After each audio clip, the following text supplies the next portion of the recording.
아저씨, 엄마가 안 일어나요. 차가운 응급실 바닥에 서로 맞지 않은 신발을 신고 있는 쌍둥이 남매는 떨리는 손으로 낯선 어른의 옷자락을 붙잡고 있었습니다. 아이들, 보호자분 맞으시죠? 간호사의 말에 성승준 회장은 고개를 저었습니다. 전처입니다. 저랑은 상관없습니다. 그때 간호사가 조용히 서류 한 장을 내밀었습니다. 출생신고서에 부친으로 성승준 씨 이름이 올라가 있습니다. 승준은 웃으려 했지만 입꼬리가 굳어버렸습니다. 그 순간 옆에서 작은 목소리가 들려왔습니다. 아저씨, 엄마 살려주세요. 사연을 시작하기 전에 무료로 할 수 있는 구독과 좋아요 부탁드립니다. 지금 이 이야기를 어디에서 듣고 계신지도 댓글로 남겨주시면 감사하겠습니다. 그날 새벽 대한민국 굴지의 재벌 그룹 후계자인 승준의 인생이 완전히 뒤집어졌습니다. 돈과 권력 속에서 모든 것을 해결해왔던 그가 돈으로는 절대 해결할 수 없는 세계에 발을 들여놓게 된 거예요. 이때까지만 해도 승준은 몰랐습니다. 오늘 밤이 자신의 남은 인생 전부를 송두리째 바꿔놓을 거라는 것을요. 새벽 2시가 조금 넘은 시각이었습니다. 하늘에서는 마치 세상을 집어삼킬 것처럼 거센 폭우가 쏟아지고 있었죠. 천둥 번개가 밤하늘을 갈랐고 빗줄기는 마치 하늘에 구멍이 뚫린 것처럼 쉴 새 없이 내리꽂혔어요. 서울 시내 한 대형 병원 응급실 앞에 검은색 고급 세단 여러 대가 급하게 멈춰섰습니다. 승준은 차에서 내리자마자 응급실로 뛰어갔어요. 1시간 전 병원에서 걸려온 전화 한 통이 그를 여기까지 끌고 왔습니다. 전처 수연이 쓰러졌다는 연락이었어요. 5년 전 이혼한 뒤로 한 번도 연락한 적 없었는데 왜 자신에게 전화가 온 건지 의아했습니다. 응급 연락처에 자신의 번호가 등록되어 있었다는 말에 더욱 혼란스러웠죠. 하지만 일단 가보기로 했어요. 병원에 들어선 순간 승준은 그 자리에 얼어붙었습니다. 문 앞에도 아이가 서 있었거든요. 손을 꼭 잡은 채 서로에게 바짝 붙어 있는 쌍둥이 남매였어요. 5살쯤 되어 보였습니다. 눈물 범벅이 된 얼굴로 불안하게 주변을 둘러보고 있었죠. 옷은 비에 흠뻑 젖어 있었고 신발은 짝짝이었어요. 급하게 뛰쳐나온 게 분명했습니다. 승준은 그 아이들을 스쳐 지나가려 했어요.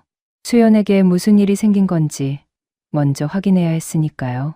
누군가의 아이들이겠거니 생각하며 접수대로 향했습니다. 그때 간호사가 그를 불러 세웠어요. 성승준 씨 맞으시죠? 환자 김수연 씨 보호자로 연락받고 오신 거요? 네, 그렇습니다. 전처가 쓰러졌다고 해서요. 상태가 어떻습니까? 간호사가 잠시 말을 멈추더니 묘한 표정을 지었어요. 뭔가 말하기 어려운 게 있는 것 같았습니다. 서류를 뒤적이다가 조심스럽게 입을 열었죠. 환자분은 지금 수술 중이시고요. 그 전에 아이들 보호자 문제를 먼저 확인해야 해서요. 아이들이요? 무슨 아이들 말입니까? 승준은 눈썹을 찌푸렸어요. 수연에게 아이가 있었나? 재혼이라도 한 건가? 하지만 자신에게 연락이 올 이유가 없잖아요. 이해가 되지 않았습니다. 간호사가 고개를 돌려 방금 승준이 스쳐 지나온 쌍둥이를 가리켰어요.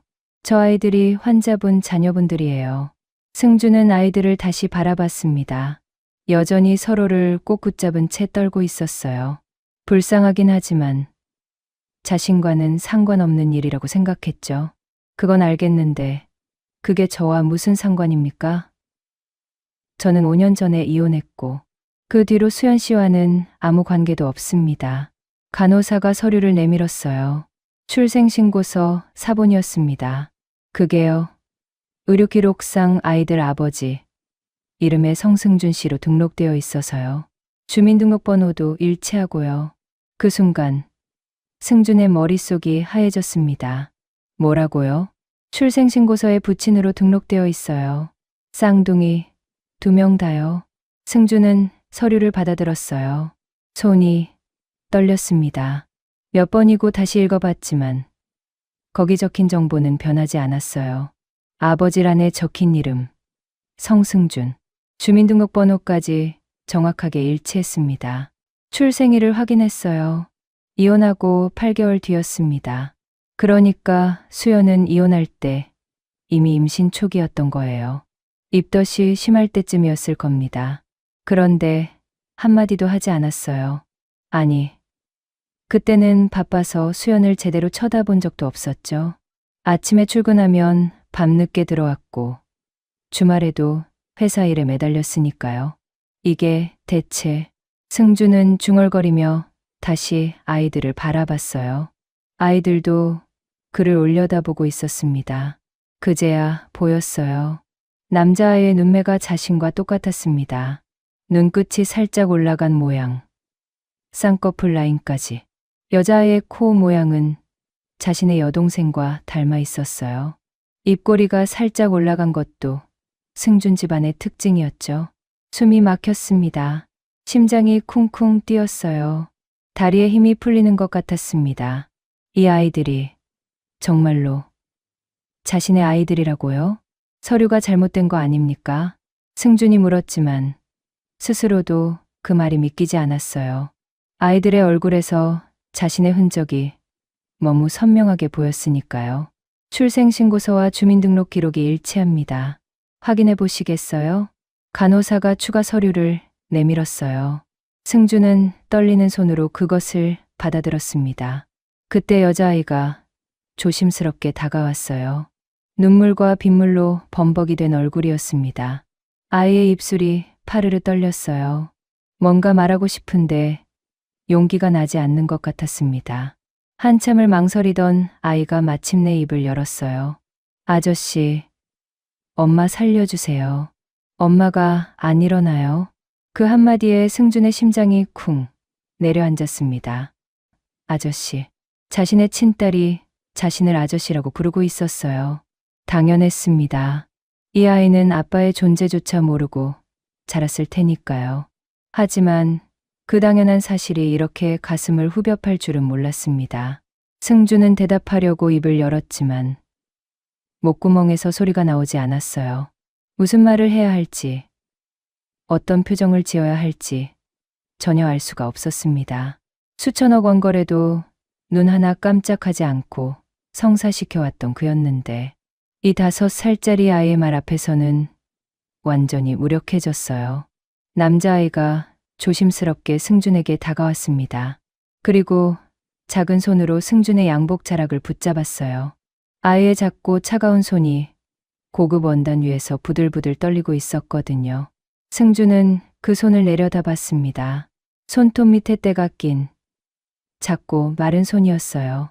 그리고 그는 생전 처음으로 누군가 앞에서 무릎을 꿇었습니다.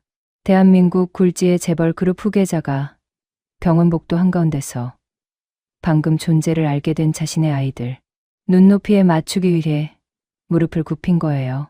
고급 양복 바지가 젖은 바닥에 닿았지만 그는 개의치 않았습니다. 수행원들이 화들짝 놀라며 다가오려 했지만 승준이 손짓으로 제지했어요. 비서실장이 당황한 표정으로 발을 멈췄고 경호원들도 어쩔 줄 몰라 하며 서 있었습니다. 20년 넘게 승준을 보좌해온 비서실장도 이런 모습은 처음이었어요. 무릎을 꿇은 승준의 눈높이가 아이들과 같아졌어요. 이제야 제대로 아이들의 얼굴이 보였습니다. 눈물과 빗물로 범벅이 된 얼굴, 공포에 질린 눈동자, 그리고 그 속에서 선명하게 보이는 자신의 흔적들. 부정할 수 없었습니다. 이 아이들은 분명히 자신의 피를 나눈 자식이었어요. 5년이었습니다. 이 아이들이 세상에 태어나서 5년이라는 시간이 흘렀는데 자신은 그 존재조차 몰랐어요. 첫 울음소리도, 첫 걸음마도, 첫 번째 생일도 아무것도 함께하지 못했습니다. 아니, 함께할 기회조차 없었어요. 왜 수연은 말하지 않았을까요? 왜 혼자 아이를 낳고 키웠을까요? 이혼할 때 왜 단 한마디도 하지 않았을까요? 수많은 질문이 머릿속을 휘저었지만 지금은 그게 중요한 게 아니었어요. 엄마, 살릴 수 있어요? 여자아이가 다시 물었습니다. 작은 손이 승준의 손을 붙잡았어요. 차갑고 떨리는 손이었습니다. 승준은 아이의 손을 꼭 쥐었어요. 그리고 처음으로 아버지로서 말했습니다. 응. 아저씨가 어떻게든 해볼게. 걱정하지 마. 응급실 자동문이 닫혔습니다. 폭우 소리가 창문 너머로 희미하게 들려왔고 아이들의 흐느끼는 울음소리만이 텅 빈 공간을 채웠어요. 형광등, 불빛 아래 세 사람의 그림자가 차갑게 바닥에 드리워졌습니다. 그날 밤 승주는 돈으로도 권력으로도 해결할 수 없는 세계에 발을 들여놓았습니다. 그리고 5년 만에 처음으로 자신이 누군가의 아버지라는 사실과 마주했어요. 이것은 시작에 불과했습니다. 그날 밤 이후 승준의 삶은 완전히 달라졌습니다. 아니, 정확히 말하면 그의 우선순위가 달라졌다고 해야 할 거예요. 회사보다 병원을, 이 사회보다 아이들을 먼저 생각하게 됐거든요. 그리고 그 변화는 곧 주변 사람들의 눈에도 끼기 시작했습니다. 수연의 수술은 성공적으로 끝났지만 회복에는 오랜 시간이 필요했어요. 의사는 최소 3개월 이상의 입원 치료가 필요하다고 했습니다. 과로와 영양실조, 거기에 폐렴까지 겹쳐서 몸이 많이 망가져 있었거든요. 그 말을 들은 승주는 고개를 끄덕이며 아무 말도 하지 않았어요. 하지만 그의 머릿속에서는 이미 수많은 생각이 소용돌이치고 있었죠. 5년 동안 수연이 어떻게 살았는지 이제야 조금씩 윤곽이 잡히기 시작했습니다. 혼자서 쌍둥이를 낳고 혼자서 키우고 혼자서 생계를 책임졌던 거예요. 그러다 몸이 망가진 거였습니다. 몇 주가 지났어요. 성진그룹 본사 이사회실에서는 긴급회의가 열리고 있었습니다. 길고 넓은 회의 테이블 주변으로 임원들이 빼곡히 앉아 있었어요. 하지만 테이블 상석, 부회장 자리는 텅 비어 있었습니다. 부회장님이 또 불참이십니까? 전무 한 명이 조심스럽게 물었어요. 비서실장이 난처한 표정으로 고개를 숙였습니다. 네. 오늘도 개인 사정으로 참석이 어려우시다고 하셨습니다. 회의실 안에 무거운 침묵이 흘렀어요. 임원들은 서로의 눈치를 살피며 작은 목소리로 수군거리기 시작했습니다. 누군가의 한숨 소리가 들렸고 누군가는 펜을 탁탁 두드리며 불안한 기색을 감추지 못했어요. 이번 달 들어서만 4번째입니다. 해외 투자자들 미팅도 2번이나 연기됐다면서요. 주가가 벌써 7%나 빠졌어요. 시장에서 뭔가 이상하다고 느끼기 시작한 겁니다. 목소리들이 점점 커졌어요. 평소 같았으면 상상도 할 수 없는 일이었습니다. 승준이 자리를 비운다는 것 자체가 성진그룹에서는 있을 수 없는 일이었거든요. 그는 언제나 가장 먼저 출근하고 가장 늦게 퇴근하는 사람이었어요. 회사가 곧 그의 전부였으니까요. 그런데 지금은 달랐습니다. 승준은 거의 매일 병원에 있었어요. 아침에 잠깐 회사에 들렀다가도 점심 전에는 어김없이 병원으로 향했죠. 중요한 결제 서류는 병실 앞 복도, 덴치에서 처리했고 화상회의도 병원 주차장에 세워둔 차 안에서 진행했어요. 처음에는 아이들이 낯을 많이 가렸습니다. 당연한 일이었어요. 태어나서 한 번도 본 적 없는 남자가 갑자기 나타나서 자기들 옆에 있으니까요. 민수는 경계하는 눈빛으로 승준을 바라봤고 민지는 오빠 뒤에 숨어서 고개도 들지 않았어요. 하지만 승준은 포기하지 않았습니다. 매일 병원에 와서 아이들 옆에 앉아 있었어요. 말을 걸지도 않고 뭔가를 강요하지도 않고 그냥 옆에 있었습니다. 아이들이 밥을 먹을 때 옆에서 지켜보고 아이들이 잠들 때까지 복도에서 기다렸어요.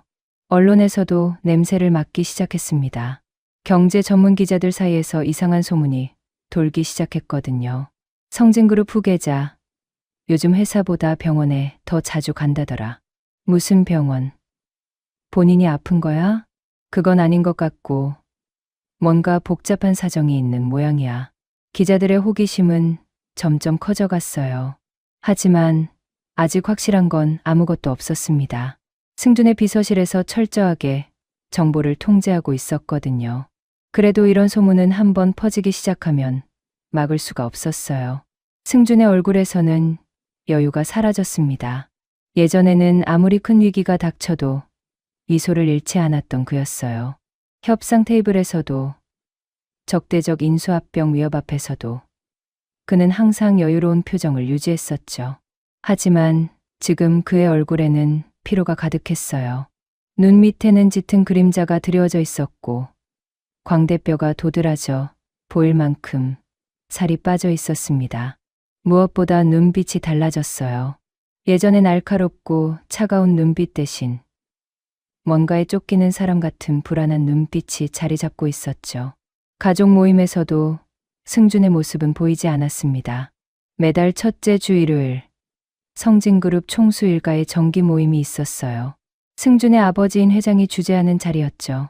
그런데 승준은 2달 연속으로 그 자리에 나타나지 않았습니다. 제가 대체 무슨 생각인 거야? 회장의 목소리에는 분노가 서려 있었어요.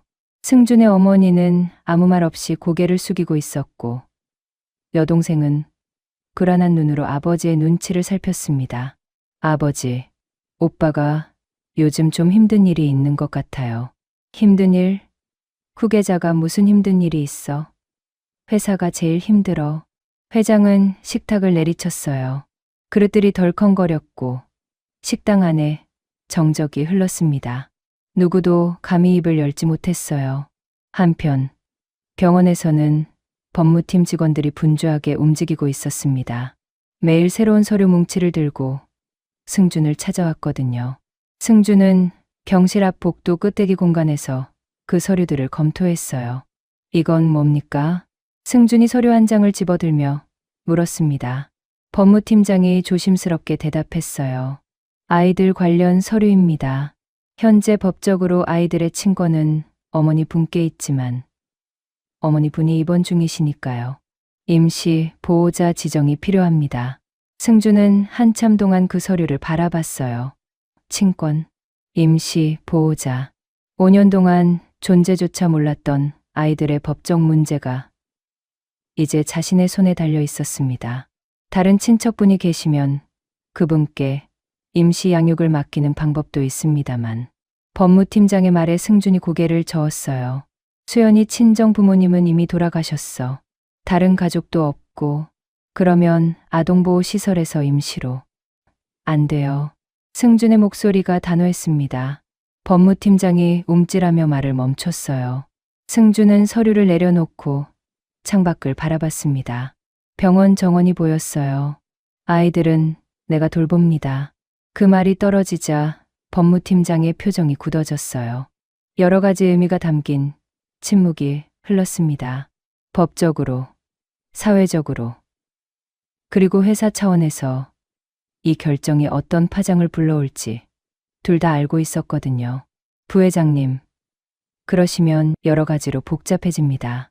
아이들 존재가 알려지면 언론에서 알아요. 회장님께서 아시게 되면 그것도 알아요. 승준은 법무팀장을 똑바로 바라봤어요. 지친 눈이었지만 흔들림은 없었습니다. 5년 동안 몰랐어요. 내 아이들이 있다는 것도, 그 아이들이 어떻게 살고 있는지도. 이제 알았으니까 모른 척할 수는 없잖아요. 법무팀장은 더 이상 아무 말도 하지 못했어요. 고개만 숙인 채 서류를 정리했습니다. 사람들은 승준의 변화를 두고 여러 가지로 수군거렸어요. 누군가는 몰락의 시작이라고 말했습니다. 후계자가 회사를 내팽개치고 있으니 성진그룹도 끝이라고요. 반면에 누군가는 뒤늦은 책임감이라고 말했어요. 어쨌든 자기 핏줄인데 외면할 수는 없지 않겠냐고요. 하지만 진실은 아직 아무도 몰랐습니다. 왜 수연이 임신 사실을 숨겼는지, 왜 5년 동안 혼자 버텼는지, 그리고 이 모든 것 뒤에 어떤 사연이 숨어 있는지 아직은 아무것도 드러나지 않았어요. 밤이 깊어갔습니다. 병원 복도에는 인적이 끊겼고 형광등만 희미하게 빛나고 있었어요. 승준은 수연의 병실 앞에 혼자 서 있었습니다. 유리창 너머로 잠든 수연의 모습이 보였어요. 창백한 얼굴, 가느다란 숨소리. 5년 전 이혼할 때와는 너무나 달라진 모습이었습니다. 그때 주머니 속 휴대폰이 진동했어요. 화면을 보니 아버지였습니다. 승주는 잠시 망설이다가 전화를 받지 않았어요. 아직은 아버지와 이야기할 준비가 되지 않았거든요. 승주는 창문에 이마를 기대고 중얼거렸습니다. 아무도 듣지 못할 만큼 작은 목소리로요. 왜 말 안 했어, 수연아? 왜 혼자 감당하려고 했어? 그 질문에 대한 답은 아직 알 수 없었습니다. 하지만 곧 모든 것이 밝혀질 거예요. 수연이 왜 침묵했는지, 5년 전 그 이혼 뒤에 무슨 일이 있었는지, 모든 진실이요. 이제 시간을 조금 되돌려 볼게요. 응급실에서 그 끔찍한 밤이 있기 전 수연과 아이들은 어떻게 살고 있었을까요? 승준이 전혀 몰랐던, 아니 알 수조차 없었던 그들의 일상을 보여드리겠습니다. 이혼 후 5년, 수연은 서울 외곽의 작은 빌라에서 쌍둥이와 함께 살고 있었어요. 반지하는 아니었지만 햇빛이 잘 들지 않는 2층짜리 낡은 건물이었습니다. 벽지는 군데군데 들떠 있었고 장마철만 되면 곰팡이 냄새가 올라왔죠. 그래도 아이들에게는 세상에서 가장 따뜻한 집이었어요. 엄마가 있으니까요. 수연의 하루는 새벽 5시에 시작됐습니다. 아이들이 일어나기 전에 도시락을 싸고 빨래를 돌리고 간단한 아침 준비를 해놓아야 했거든요.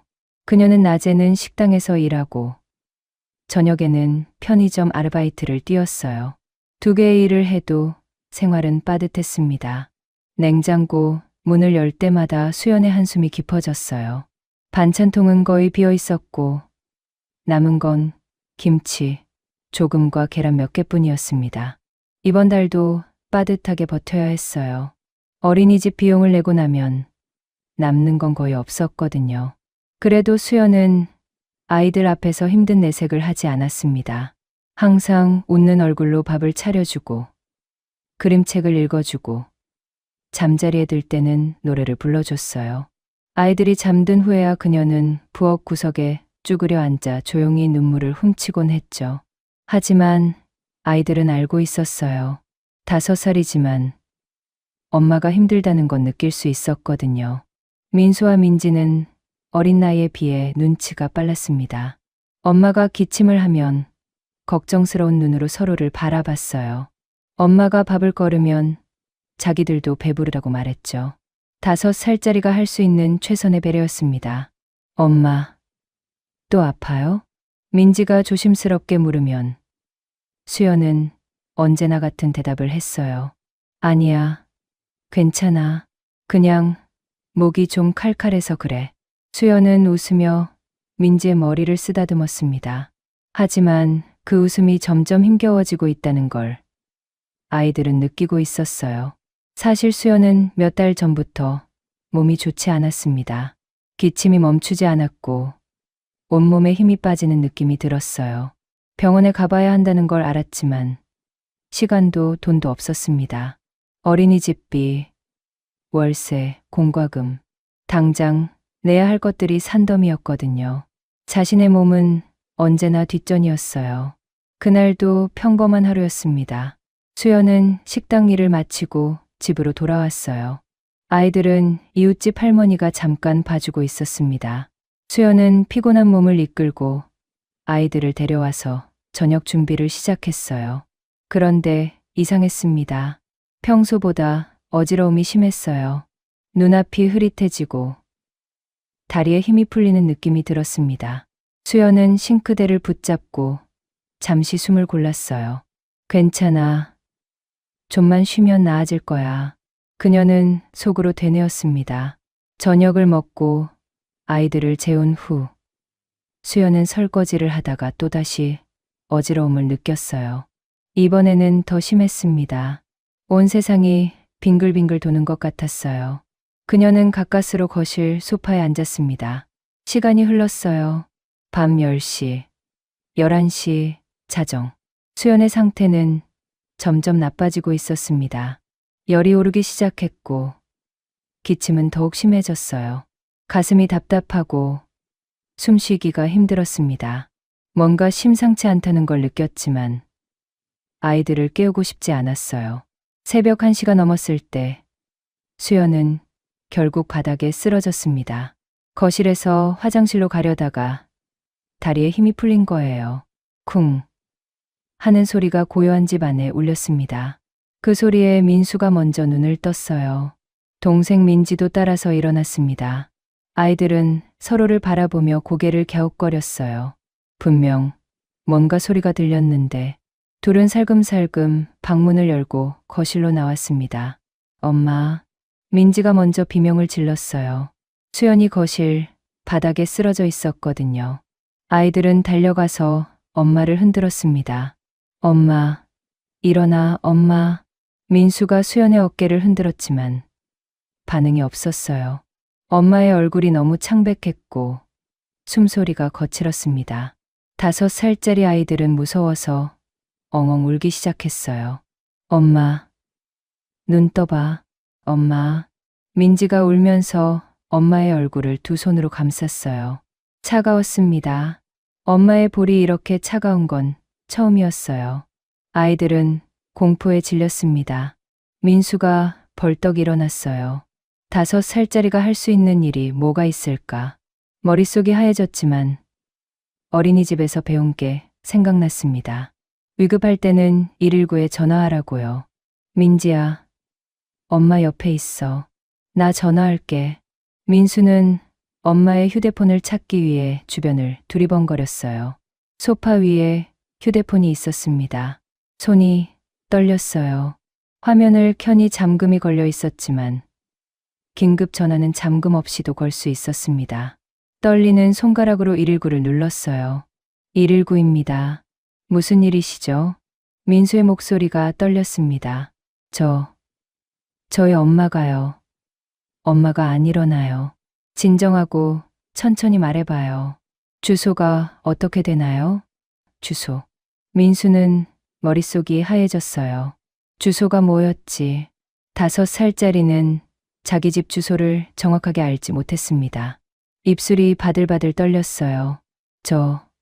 잘 몰라요. 괜찮아요. 근처에 뭐가 있어요? 큰 건물이나 가게 같은 거요. 편의점이요. 편의점 있어요. 엄마가 일하는 편의점이요. 민수는 울먹이면서 대답했어요. 그때 민지가 달려왔습니다.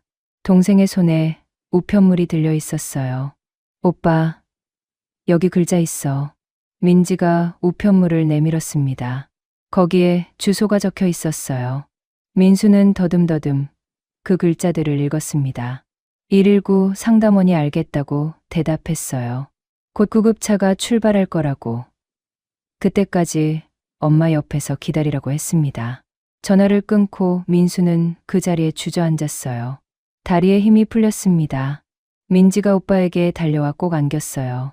두 아이는 쓰러진 엄마 옆에서 서로를 붙잡은 채 울었습니다. 얼마나 시간이 흘렀을까요? 밖에서 사이렌 소리가 들렸어요. 빨간 불빛이 창문 너머로 번쩍였습니다. 구급대원들이 문을 두드렸고 민수가 떨리는 손으로 문을 열었어요. 구급대원들이 빠르게 움직였습니다. 수연의 상태를 확인하고 들것에 실었어요. 아이들은 그 모습을 멍하니 지켜봤습니다. 엄마가 낯선 사람들 손에 이끌려 나가는 모습이 너무 무서웠어요. 아이들 보호자가 누구예요? 경찰이 도착해서 물었습니다. 민수와 민지는 서로를 바라봤어요. 보호자가 뭔지도 잘 몰랐습니다. 엄마밖에 없어요. 민수가 작은 목소리로 대답했어요. 경찰은 고개를 끄덕이며 다시 물었습니다. 아빠는요? 아빠는 어디 계셔요? 그 질문에 민수의 표정이 굳어졌어요. 아빠. 민수는 아빠가 뭔지 알았습니다. 어린이집 친구들은 다 아빠가 있었거든요. 하지만 자기에게는 없었어요. 엄마한테 물어본 적도 있었습니다. 엄마, 우리 아빠는요? 그때마다 수연은 슬픈 표정을 지으며 말했어요. 아빠는 멀리 계셔. 나중에 크면 이야기해 줄게. 그래서 민수는 더 이상 묻지 않았습니다. 엄마가 슬퍼하는 게 싫었거든요. 아빠 없어요. 몰라요. 민수가 고개를 숙이며 대답했어요. 경찰은 난처한 표정을 지으며 서류를 확인했습니다. 수연의 신분증, 의료보험 카드, 그리고 휴대폰에 저장된 의료 기록. 그 안에서 응급 연락처를 발견했어요. 거기에는 낯선 이름이 적혀 있었습니다. 성승준. 수연은 왜 이 이름을 응급 연락처에 넣어둔 걸까요? 5년 동안 한 번도 연락하지 않았으면서 왜 이 번호만은 지우지 않았던 걸까요? 아마도 만약의 경우를 대비한 것이었을 거예요. 자신에게 무슨 일이 생기면 아이들만은 아버지에게 맡겨야 한다고 생각했는지도 모릅니다. 경찰은 그 번호로 전화를 걸었어요. 새벽 2시, 낯선 번호로 걸려온 전화. 그 전화 한 통이 모든 것을 바꿔놓게 됩니다. 그 시각, 승주는 전혀 다른 세계에 있었습니다. 서울 도심 한복판, 최고급 호텔 연회장에서 해외 투자자들과의 만찬이 한창이었어요. 수십 명의 기업인들이 샴페인 잔을 기울이며 웃고 떠들었죠. 승주는 그 중심에서 여유로운 미소를 띠고 있었습니다. 성 부회장님, 이번 동남아 진출 프로젝트 정말 기대됩니다. 싱가포르에서 온 투자자가 영어로 말했어요. 승주는 능숙하게 대답하며 악수를 나눴습니다. 이 자리에서 그는 완벽했어요. 세련된 양복, 자신감 넘치는 태도, 날카로운 비즈니스 감각. 대한민국 재벌 그룹 후계자로서 손색이 없었죠. 만찬이 무르익을 무렵 승준의 주머니에서 휴대폰이 진동했습니다. 그는 슬쩍 화면을 확인했어요. 모르는 번호였습니다. 새벽 2시에 걸려오는 모르는 번호라니 스팸이겠지. 승준은 무시하고 다시 대화에 집중했어요. 하지만 전화가 또 왔습니다. 같은 번호였어요. 승준은 살짝 미간을 찌푸렸지만 이번에도 받지 않았습니다. 중요한 자리에서 알 수 없는 전화를 받을 수는 없었거든요. 세 번째 전화가 왔을 때 승준은 슬그머니 자리에서 일어났어요. 옆에 있던 비서에게 눈짓을 하고 연회장 한쪽 구석으로 이동했습니다. 뭔가 느낌이 이상했거든요. 스팸이라면 이렇게 집요하게 걸어올 리가 없었어요. 여보세요? 전화를 받자 낯선 목소리가 들려왔습니다. 성승준 씨 되십니까? 네. 그렇습니다만. 누구시죠? 서울중앙병원 응급실입니다. 환자 보호자 확인차 연락드렸습니다. 승준의 표정이 살짝 굳어졌어요. 병원, 응급실. 갑자기 머릿속에 여러 가지 생각이 스쳐 지나갔습니다. 아버지인가? 어머니인가? 누가 다친 건가? 환자가 누구죠? 김수연 씨라는 분인데요. 응급 연락처에 이 번호가 등록되어 있어서요. 김수연. 그 이름을 듣는 순간 승준의 심장이 멈추는 것 같았습니다. 5년 동안 한 번도 떠올리지 않으려 했던 이름이었어요. 전처. 5년 전에 깔끔하게 이혼하고 그 뒤로는 완전히 잊고 살았던 사람이었습니다. 김수연 씨요? 그 사람이 왜 저를 응급 연락처로? 저도 자세한 건 모르겠습니다. 다만 환자분 상태가 많이 안 좋으시고요. 보호자 확인이 필요해서 연락드렸습니다. 승주는 잠시 망설였어요. 5년 전에 이혼한 전처예요. 자신과는 더 이상 아무 관계도 없는 사람이죠. 굳이 자신이 갈 필요가 있을까요? 저는 그 사람과 5년 전에 이혼했습니다. 보호자가 아닌데요. 아, 그러시군요. 그런데 한 가지 더 확인할 게 있어서요. 간호사의 목소리가 조심스러워졌어요. 환자분과 함께 온 아이들이 있는데 아이들 의료 기록에 아버지 이름이 성승준 씨로 되어 있어서요. 네, 승준은 자신의 귀를 의심했습니다. 아이들, 아버지, 무슨 소리지? 잠깐만요. 아이들이요? 수연 씨한테 아이가 있습니까? 네. 쌍둥이요. 5살이고요. 지금 많이 불안해하고 있어요. 보호자 확인이 필요한데. 혹시 오실 수 있으세요? 승주는 아무 말도 하지 못했습니다. 머릿속이 하얘졌어요. 쌍둥이, 5살. 아버지 이름이 자기라고. 그게 대체 무슨 말이지? 여보세요? 거기 계세요? 아, 네. 잠시만요. 승주는 전화기를 든 채로 멍하니 서 있었습니다. 손이 떨렸어요. 5살이면. 그러니까 이혼하고 나서 태어났다는 건가? 그럼 수연이 이혼할 때 임신 중이었다는 건가? 그런데 왜 한마디도 안 했지? 지금 바로 가겠습니다. 승주는 그렇게 대답하고 전화를 끊었어요.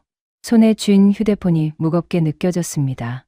심장이 쿵쿵 뛰었고 머릿속이 복잡하게 얽혀갔어요. 비서가 다가왔습니다.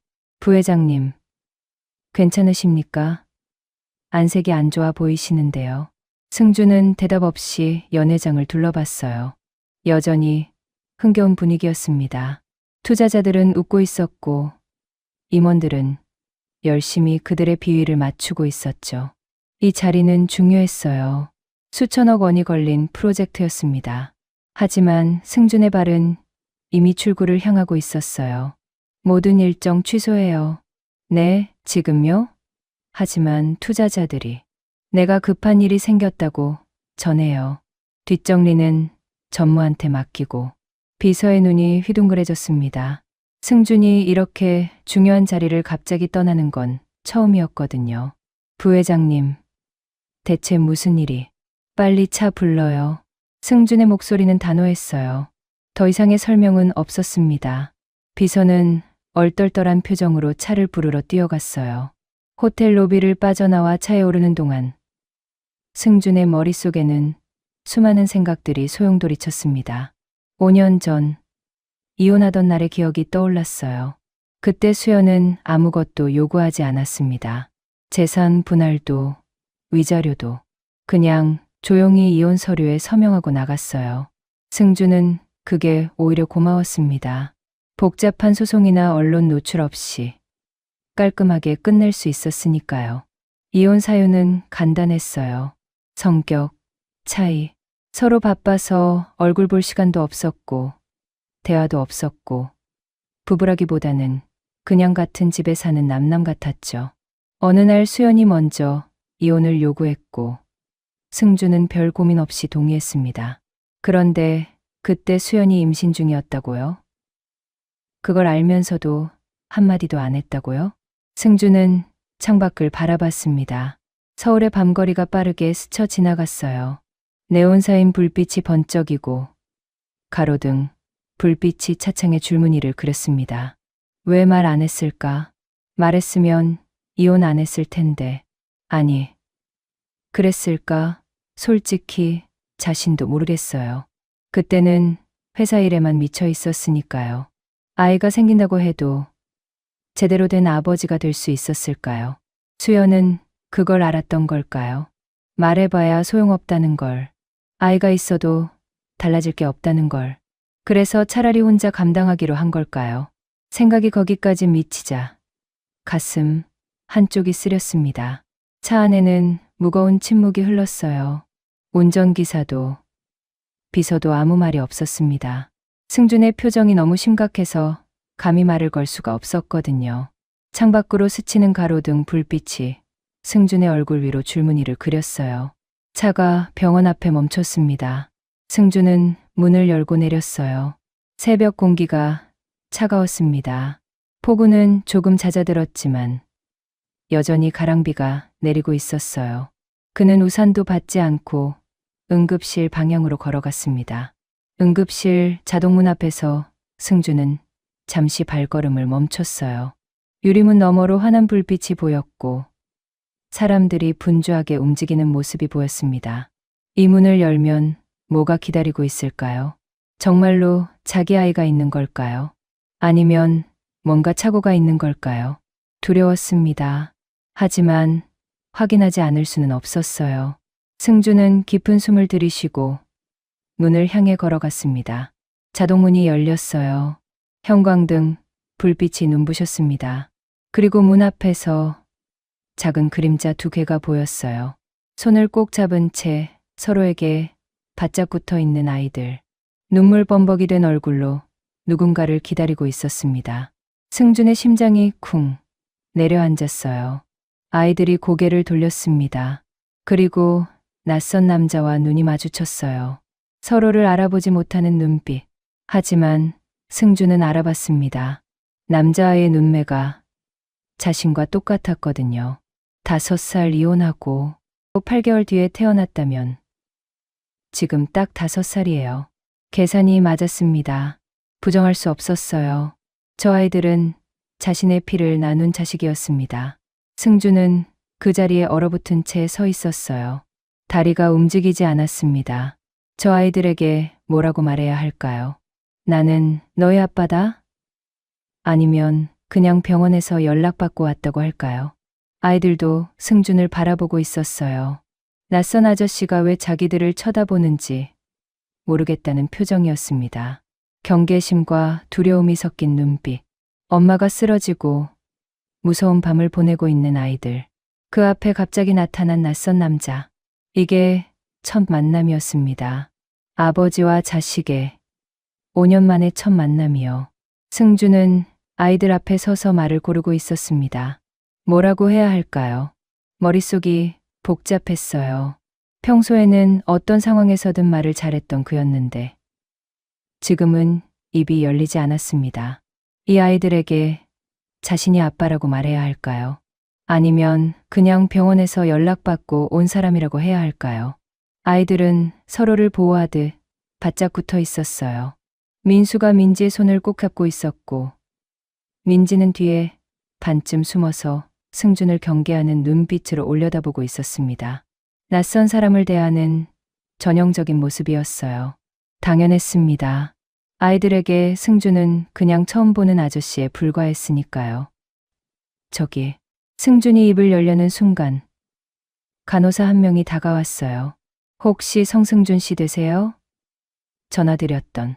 네. 그렇습니다. 아, 오셨군요.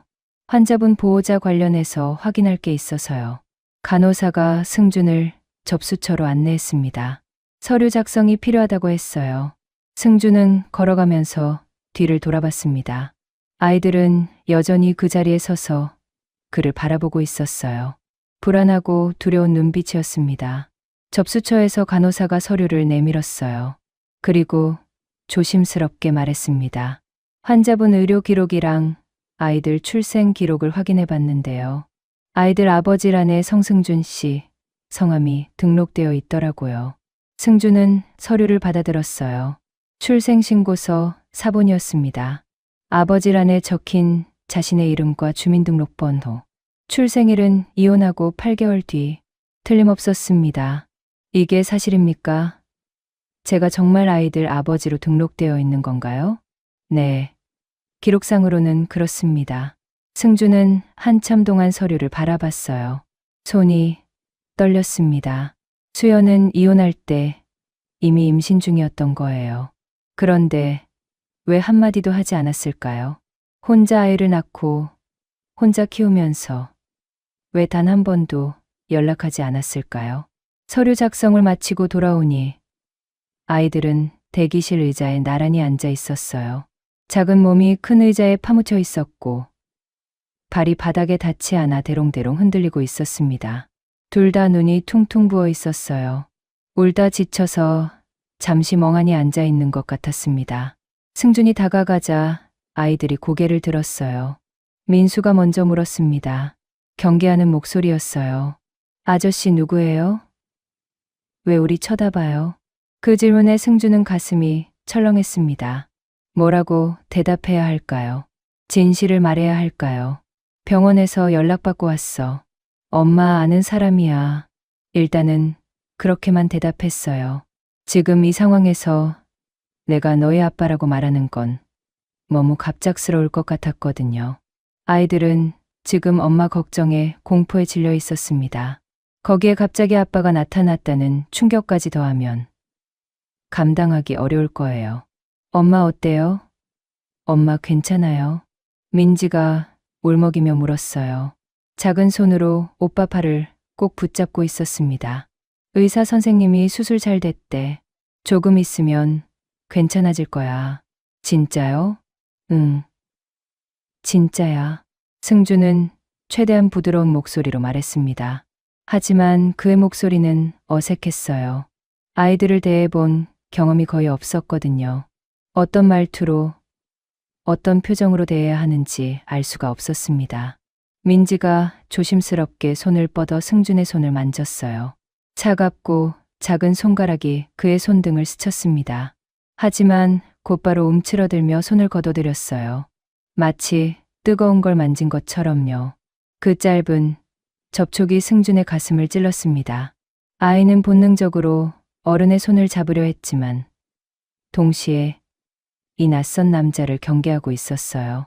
믿어도 되는 건지, 의지해도 되는 건지 확신이 없는 거죠. 승주는 아이들을 찬찬히 살펴봤어요. 처음으로 제대로 들여다보는 거였습니다. 민수는 자신의 어린 시절 사진과 닮아 있었어요. 눈매와 코 모양이 특히 그랬죠. 민지는 수연을 더 많이 닮았지만 입꼬리 모양은 승준 집안의 특징이었습니다. 하지만 그보다 눈에 들어오는 건 아이들의 초라한 차림이었어요. 옷은 낡아서 여기저기 보풀이 일어나 있었고 운동화는 닳아서 밑창이 해져 있었습니다. 급하게 뛰쳐나오느라 신발짝도 맞지 않았어요. 분홍색 운동화 한 짝과 파란색 샌들 한 짝. 승준의 눈에 비친 아이들은 너무 말랐어요. 볼살이 빠져서 광대뼈가 도드라져 보였고 손목도 가늘었습니다. 잘 먹지 못한 티가 났어요. 자신의 아이들이 이렇게 초라하게 자라고 있었다니. 설명 없이도 경제적 격차가 느껴졌습니다. 승준이 입고 있는 양복 한 벌이면 아마 아이들이 1년 동안 먹고 입을 수 있을 거예요. 그 사실이 갑자기 부끄러워졌습니다. 병원 직원들의 시선도 느껴졌어요. 처음에는 그냥 보호자 중 하나인 줄 알았는데 수행원들이 따라 들어오고 고급 양복 차림인 걸 보니 예사 사람이 아니라는 걸 눈치챈 거죠. 수근거리는 소리가 들렸습니다.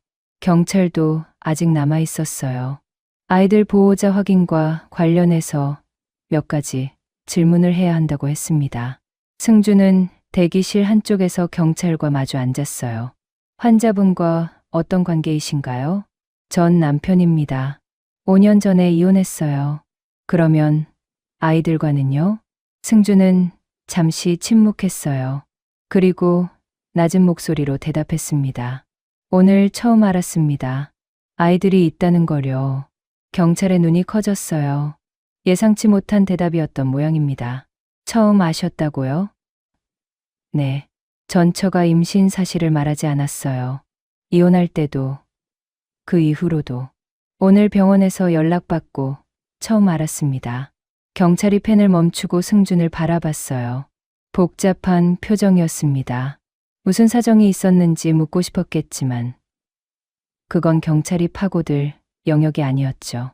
아이들 친권은 현재 어머니 분께 있습니다. 어머니 분이 입원 중이시니 임시 보호자 지정이 필요한데요. 네. 혹시 외가 쪽 친척분이 계시면 그분께 맡기는 방법도 있고요. 아니면 아동보호시설에서 임시로. 안 됩니다. 승준의 목소리가 단호했어요. 경찰이 움찔했습니다. 일단 환자분이 회복되실 때까지 아이들 보호가 필요합니다. 친척분이 계시면 연락을. 친척은 없어요. 전처 부모님은 이미 돌아가셨고 다른 가족도 없습니다. 제가 돌보겠습니다. 그 말이 승준 자신도 놀랍게 느껴졌어요. 하지만 입 밖으로 나온 순간 그게 맞는 말이라는 걸 알았습니다. 제 아이들이니까요. 경찰은 알겠다는 듯 고개를 끄덕이고 자리를 떴습니다. 혼자 남은 승준은 다시 아이들에게로 갔어요. 그리고 처음으로 아이들보다 낮은 자세를 취했습니다. 의자에서 내려와 바닥에 쪼그려 앉으니 아이들과 눈높이가 비슷해졌어요. 민수가 물었습니다. 작고 조심스러운 목소리였어요. 아저씨, 진짜 엄마 아는 사람이에요? 승주는 아이의 눈을 바라봤어요. 경계와 두려움. 그리고 어딘가에 숨어있는 작은 희망. 엄마가 쓰러진 이 무서운 밤에 누군가 자기들을 지켜줄 수 있기를 바라는 마음이 보였습니다. 응. 아저씨가 옆에 있을게. 걱정하지 마. 민수는 대답하지 않았어요. 그냥 고개를 돌려 다른 곳을 바라봤습니다. 하지만 민지가 조심스럽게 승준의 소매를 잡았어요. 작은 손가락이 옷자락을 꼭 쥐었습니다. 놓치면 안 될 것처럼요. 승준은 그 손을 내려다봤어요. 작고 차갑고 여린 손이었습니다. 5년 동안 이 아이들은 아빠 없이 자랐어요. 아빠가 누군지도 모르고, 아빠 얼굴도 모르고, 엄마 하나만 바라보며 살아왔습니다. 그런데 그 엄마가 쓰러졌어요. 아이들은 세상에서 가장 무서운 밤을 보내고 있었습니다. 그리고 그 한복판에 처음 보는 남자가 나타난 거예요. 승주는 민지의 손을 살며시 감싸 쥐었어요. 그리고 처음으로 자신이 아버지라는 사실을 실감했습니다. 이 아이들의 아버지, 5년 동안 몰랐던, 5년 동안 함께하지 못했던, 하지만 분명히 자신의 피를 나눈 아이들의 아버지. 이날 이후 그들은 같은 배에 올랐습니다. 원하든 원하지 않든 이제 함께 가야 했어요. 어디로 향하는지도 모른 채 그저 같은 방향으로 나아가게 된 거죠. 새벽 4시가 넘었을 때 의사가 수술실에서 나왔습니다. 승주는 벌떡 일어나 의사에게 다가갔어요. 아이들도 의자에서 내려와 승준 뒤에 바짝 붙었습니다. 엄마, 소식이 궁금했거든요. 수술은 잘 끝났습니다. 다만 상태가 많이 안 좋았어요. 과로와 영양실조가 심했고 폐렴이 상당히 진행된 상태였습니다. 지금은 괜찮은 겁니까? 일단 고비는 넘겼는데 당분간 집중 치료가 필요합니다. 최소 2-3달은 입원하셔야 해요. 승주는 고개를 끄덕였어요. 2-3달. 그동안 아이들은 어떻게 해야 하는 걸까요? 머릿속이 복잡해졌습니다. 의사가 서류 뭉치를 내밀었어요. 보호자분 되시죠? 몇 가지 서류에 서명이 필요합니다. 수술 동의서하고 입원 관련 서류들이요. 승주는 서류를 받아들었습니다. 수술 동의서, 입원 동의서, 의료비 청구 관련 서류, 그리고 맨 아래에 있는 한 장의 서류가 눈에 들어왔어요. 미성년 자녀 임시 보호자 지정 동의서. 이건 뭡니까? 아, 환자분께서 미성년 자녀가 있으시잖아요. 환자분이 입원 중이시니까 아이들 임시 보호자를 지정해야 합니다. 아버지 분이시니까 자연스럽게 보호자가 되시는 거고요. 승주는 그 서류를 한참 동안 바라봤어요. 임시 보호자. 그 단어가 묵직하게 다가왔습니다. 이 서류에 서명하는 순간 법적으로 자신이 아이들의 보호자가 되는 거예요. 몇 시간 전까지만 해도 존재조차 몰랐던 아이들이요. 잠시만요. 승주는 서류를 들고 복도 한쪽으로 걸어갔어요. 그리고 휴대폰을 꺼내 법무팀장에게 전화를 걸었습니다. 새벽 4시였지만 이건 급한 일이었어요. 법무팀장님, 저예요. 급하게 확인할 게 있어서요. 전화 너머로 잠에서 깬 듯한 목소리가 들렸어요. 승주는 상황을 간략하게 설명했습니다. 전처가 쓰러졌다는 것, 자신도 몰랐던 아이들이 있다는 것, 그리고 지금 임시 보호자 서류에 서명해야 하는 상황이라는 것. 법무팀장의 목소리가 급격히 또렷해졌어요. 부회장님, 잠깐만요. 그 서류에 서명하시면 법적으로 상당히 복잡해집니다. 어떻게요? 일단 아이들 존재가 공식적으로 드러나게 됩니다. 아버지로서 서명하시는 거니까요. 그러면 언론에 알려질 가능성이 높아지고 회장님 귀에도 들어가게 될 겁니다. 승주는 아무 말도 하지 않았어요. 법무팀장이 계속 말했습니다. 그리고 이건 임시 보호자지만 나중에 친권 문제로 이어질 수 있어요. 전 부인분이 회복하시면 양육권 분쟁이 생길 수도 있고요. 상속 문제도 복잡해집니다. 부회장님 자녀로 인정되면 법적 상속권이 발생하거든요. 승주는 창밖을 바라봤어요. 새벽 어둠이 조금씩 걷히고 있었습니다. 주주들 반응도 신경 쓰셔야 합니다. 갑자기 숨겨진 자녀가 있다는 게 알려지면 회사 이미지에도 영향이 있을 수 있고요. 주가에도 영향을 줄 수 있습니다. 알겠어요. 부회장님, 지금 당장 서명 안 하셔도 됩니다. 아이들은 일단 아동보호시설에서 임시로 보호받을 수 있고요. 저희가 내일 아침에 다른 방법을 찾아볼게요.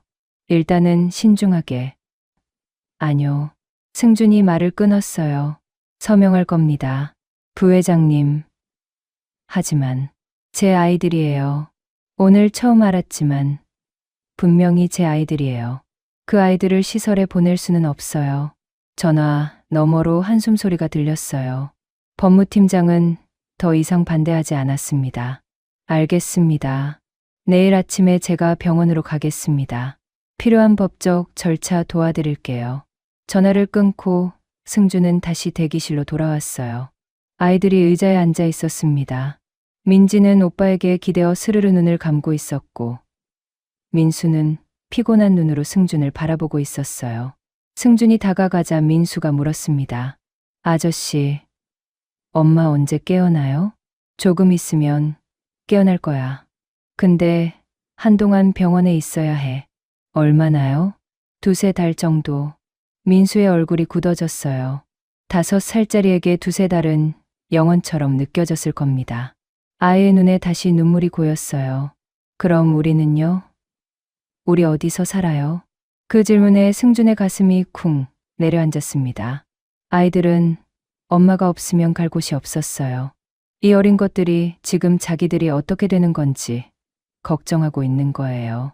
승준은 무릎을 꿇고 아이들과 눈높이를 맞췄어요. 그리고 민수의 손을 잡았습니다. 아저씨랑 같이 있으면 돼.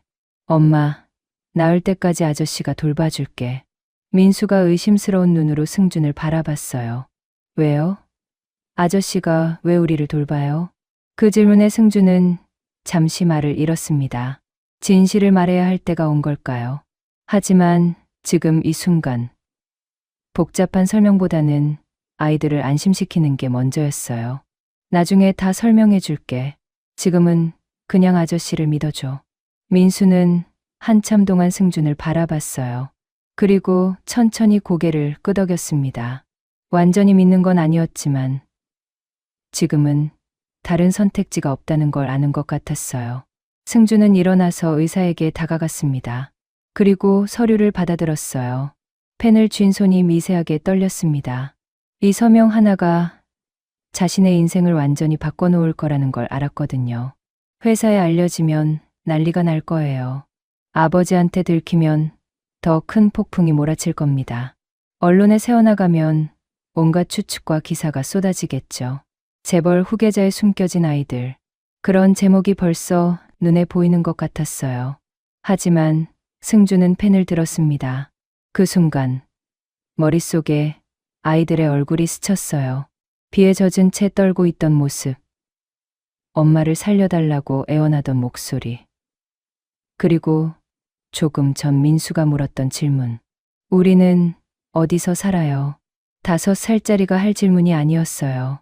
그런 걱정은 어른들이 해야 하는 건데 이 어린아이가 자기 갈 곳을 걱정하고 있었습니다. 그 아이들을 시설에 보낼 수는 없었어요. 자신이 5년 동안 몰랐다는 죄책감도 있었지만 그것보다 더 큰 감정이 있었습니다. 이 아이들은 자신의 피를 나눈 자식이었어요. 어떤 이유에서든 어떤 결과가 오든 외면할 수는 없었습니다. 사각사각 서명하는 소리가 조용한 복도에 울렸어요. 한 글자 한 글자 또박또박 자신의 이름을 썼습니다. 성승준. 이 이름, 석자가 이제 이 아이들의 보호자라는 증거가 되는 거예요. 서명을 마치고 서류를 건네자 의사가 고개를 끄덕였어요. 수술실 정리되는 대로 중환자실로 옮길 예정입니다. 면회는 내일부터 가능하시고요. 네, 알겠습니다. 승준이 돌아서는데 뒤에서 작은 손이 그의 옷자락을 붙잡았어요. 민지였습니다. 잠결에 깼는지 반쯤 감긴 눈으로 승준을 올려다보고 있었어요. 아직 잠이 덜 깬 목소리로 말했습니다. 아저씨, 엄마 살려줘서 고마워요. 그 말에 승준의 눈시울이 뜨거워졌습니다. 5살짜리가 이 밤새 얼마나 무서웠을까요? 엄마가 쓰러지고 낯선 곳에 끌려오고 무슨 일이 벌어지는지도 모른 채 기다리고 그런데도 이 작은 아이가 고맙다고 말하고 있었어요. 승주는 몸을 낮춰 민지와 눈을 맞췄어요. 그리고 처음으로 아이의 머리를 쓰다듬었습니다. 아저씨가 잘 돌봐줄게. 걱정하지 마. 민지가 작게 고개를 끄덕였어요. 그리고 다시 오빠에게 기대어 눈을 감았습니다. 승주는 그 자리에 서서 잠든 아이들을 바라봤어요. 이제 돌아갈 길은 없었습니다. 서명은 끝났고 선택은 이루어졌어요. 창밖으로 동이 트기 시작했습니다. 긴 밤이 끝나가고 있었어요. 하지만 승준에게는 이제부터가 진짜 시작이었습니다. 아버지로서의 삶이 이 서명 한 장에서 시작된 거예요. 그 선택이 어떤 결과를 가져올지 아직은 알 수 없었습니다. 하지만 적어도 이 순간만큼은 후회하지 않았어요. 아니, 후회할 수 없었습니다. 이건 계산이 아니라 선택이었으니까요. 수술이 끝났지만 수연은 쉽게 깨어나지 않았습니다. 중환자실에서 하루, 이틀, 사흘이 지났어요. 의사는 몸이 너무 지쳐 있어서 회복에 시간이 걸린다고 했습니다. 승주는 매일 병원을 찾았어요. 아이들도 데리고요. 아이들은 병원 의자가 익숙해지고 있었습니다. 처음에는 낯설어하던 공간이 이제는 어느 정도 적응이 됐어요. 민수와 민지는 대기실 구석에 나란히 앉아 그림을 그리거나 승준이 사다 준 그림책을 보며 시간을 보냈습니다. 가끔은 지쳐서 의자에 기대어 잠들기도 했어요. 승준은 그 사이 법무팀을 통해 수연의 생활 기록을 조사하기 시작했습니다. 아이들을 제대로 돌보려면 그동안 어떻게 살았는지 알아야 했거든요. 그리고 조사 결과는 승준의 예상보다 훨씬 참혹했어요. 월세가 3달째 밀려 있었습니다. 이번 달 안에 내지 않으면 집에서 쫓겨날 상황이었어요.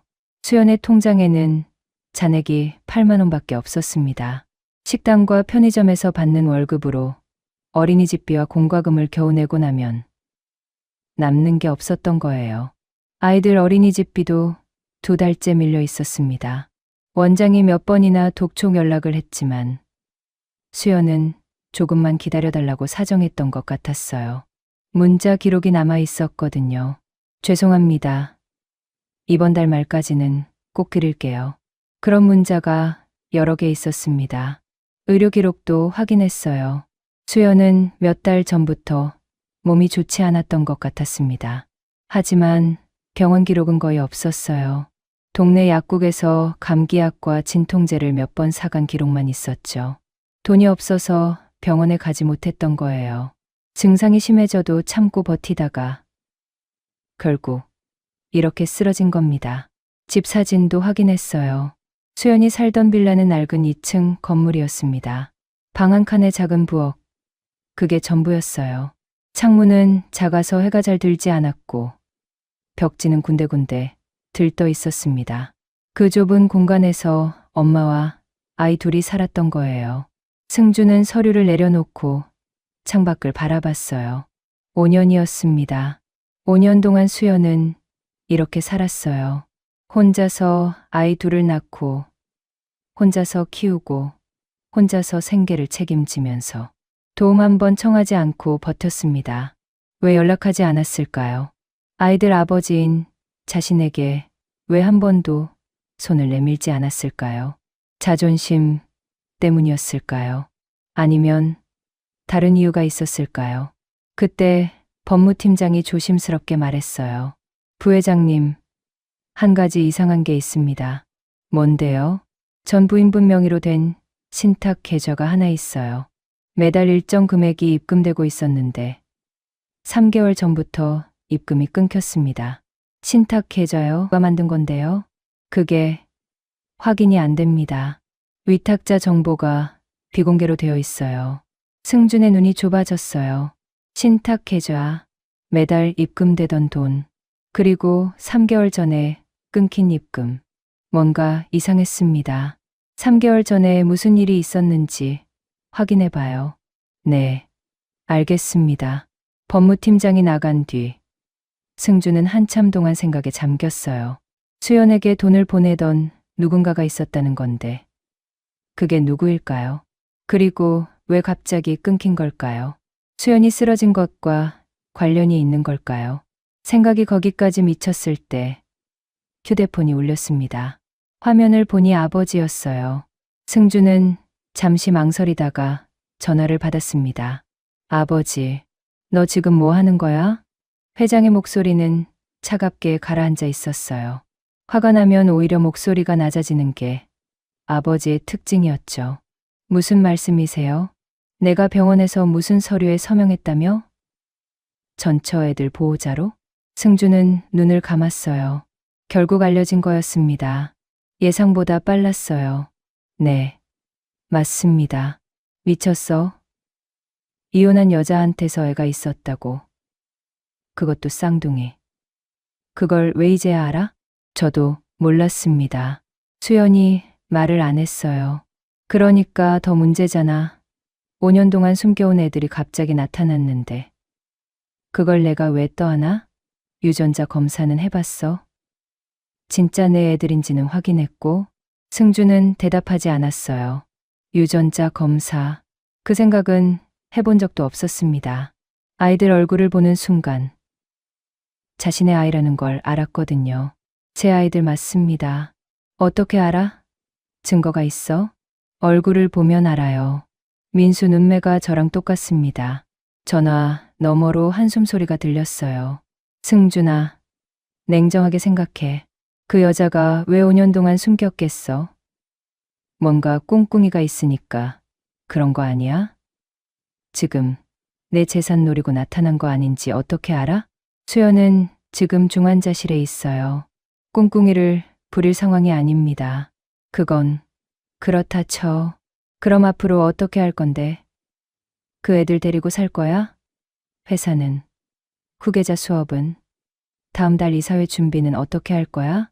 승주는 아무 말도 하지 않았어요. 솔직히 앞으로 어떻게 해야 할지 자신도 몰랐거든요. 회사와 아이들 사이에서 어떻게 균형을 잡아야 하는지 생각해 본 적이 없었습니다. 일단 당장 집으로 와. 얘기 좀 하자. 지금은 안 됩니다. 아이들 돌봐야 해요. 나중에 연락드릴게요. 승주는 일방적으로 전화를 끊었어요. 손이 떨렸습니다. 아버지에게 이렇게 대든 건 처음이었어요. 하지만 지금 아이들을 두고 갈 수는 없었습니다. 전화를 끊고 돌아보니 민수가 복도 끝에서 이쪽을 바라보고 있었어요. 얼마나 들은 건지 모르겠지만 아이의 표정이 굳어 있었습니다. 민수야. 승준이 다가가자 민수가 물었어요. 아저씨, 우리 때문에 힘들어요? 그 질문에 승준의 가슴이 철렁했습니다. 5살짜리가 벌써 눈치를 보고 있었어요. 아니야, 힘든 거 아니야. 거짓말. 아까 전화해서 소리 질렀잖아요. 승준은 무릎을 꿇고 민수와 눈높이를 맞췄어요. 민수야, 이건 너희 때문이 아니야. 어른들 일이야. 너희는 걱정 안 해도 돼. 민수는 한참 동안 승준을 바라봤어요. 그리고 작은 목소리로 말했습니다. 아저씨가 우리 아빠예요? 승준은 숨이 멎는 것 같았어요. 아이가 알고 있었던 걸까요? 아니면 짐작한 걸까요? 왜 그렇게 생각해? 아까 전화해서 그랬잖아요. 제 아이들 맞다고. 역시 들은 거였어요. 승준은 잠시 망설였습니다. 하지만 더 이상 숨길 이유가 없었어요.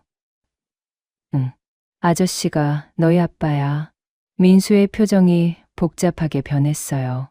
기쁨도, 분노도, 슬픔도 아닌 뭐라 설명하기 어려운 감정이었습니다. 아이는 한참 동안 아무 말도 하지 않았어요. 그리고 마침내 입을 열었습니다. 그럼 왜 이제 와요? 그 한마디가 승준의 가슴에 비수처럼 꽂혔습니다. 왜 이제 왔냐고요?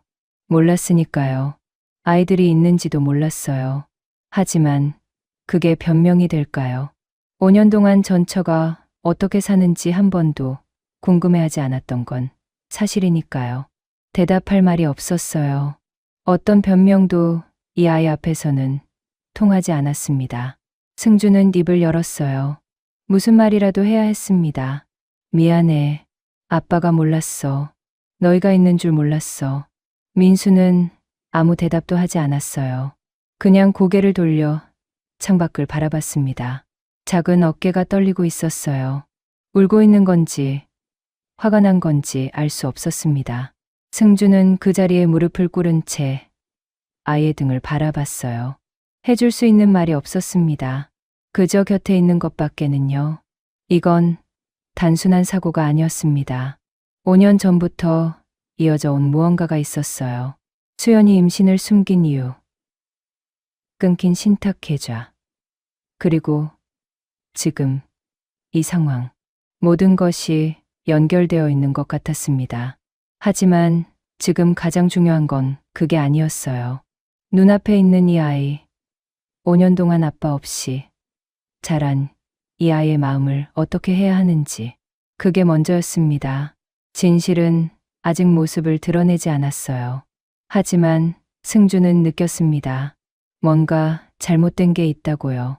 수연이 5년 동안 침묵한 이유, 그 뒤에는 분명 뭔가가 있었습니다. 일주일이 지났을 때 수연이 드디어 의식을 회복했습니다. 간호사에게 연락을 받고 승주는 급히 병원으로 달려갔어요.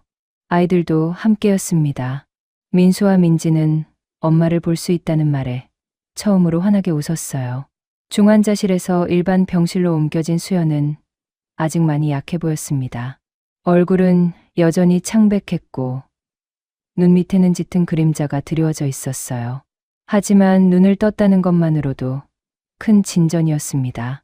병실 문이 열리자 아이들이 먼저 달려 들어갔어요. 엄마, 엄마, 일어났어. 민수와 민지가 침대 옆으로 달려가 수연의 손을 잡았습니다. 수연은 힘겹게 고개를 돌려 아이들을 바라봤어요. 눈에 눈물이 그렁그렁 맺혔습니다. 민수야, 민지야, 괜찮았어? 무섭지 않았어? 엄마, 우리 괜찮아. 엄마가 안 일어나서 무서웠어. 민지가 울먹이며 수연의 손을 꼭 쥐었어요. 수연은 떨리는 손으로 아이들의 머리를 쓰다듬었습니다.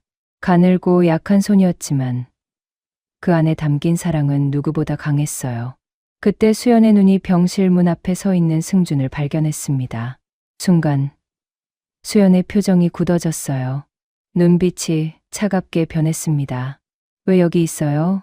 그 한마디에 병실 안공기가 얼어붙었어요. 승준은 아무 말 없이 수연을 바라봤습니다. 수연이 고개를 돌리며 말했어요. 승준을 보지 않으려는 듯 시선을 피했습니다. 수연 씨, 나가라고요. 목소리가 떨렸지만 단호했어요. 아이들이 당황한 표정으로 엄마와 승준을 번갈아 봤습니다. 엄마, 이 아저씨가 우리 돌봐줬어. 민지가 작은 목소리로 말했어요. 수연의 얼굴이 일그러졌습니다. 알아. 그래도 나가. 승준은 잠시 망설이다가 입을 열었어요. 아이들 잠깐 밖에서 기다려. 엄마랑 얘기 좀 할게. 민수가 불안한 눈으로 승준을 올려다봤어요. 승준이 고개를 끄덕이자 민수는 민지의 손을 잡고 천천히 병실 밖으로 나갔습니다. 문이 닫히고 둘만 남았어요. 왜 말 안 했어요? 승준이 먼저 물었습니다. 수연은 대답하지 않았어요. 창밖만 바라보고 있었습니다.